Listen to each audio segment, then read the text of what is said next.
Rorschach is this sort of detective of the story, but at the same time he is psychopathic in his relentless pursuit of justice, or whatever that is.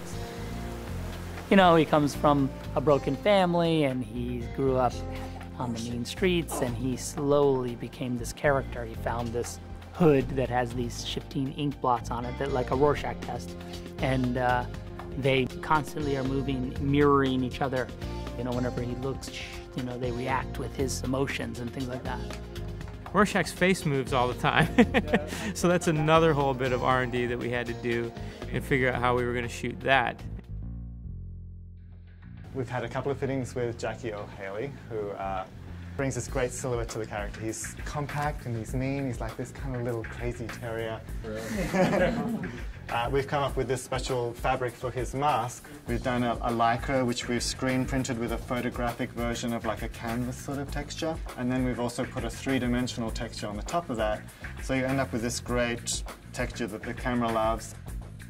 Performing with a sock on my head is what I always say, but the eye holes are very, very large, so you can read the eyebrows and the expression in the eyes.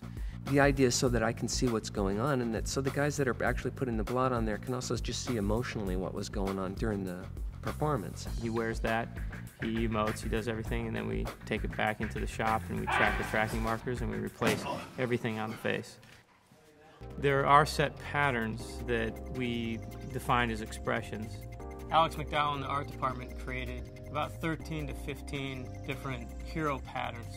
Along the way, we realized, well, if we're going to be faithful to the graphic novel, we should look at what Dave Gibbons drew, because he was actually pretty specific about what blots he would put into each panel and how they would change sometimes. We wanted to get that level of detail into the film as well.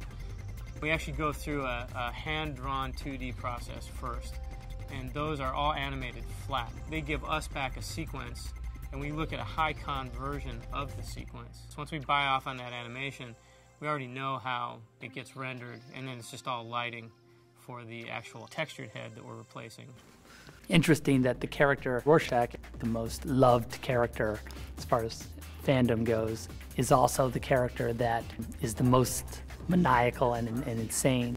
He's noirish and he voices the movie, but he also is sort of the narrator of the film at the same time. He's constantly commenting on society and on the other characters in the movie and the mystery that's unfolding, and he's the one that kind of drives us through that mystery.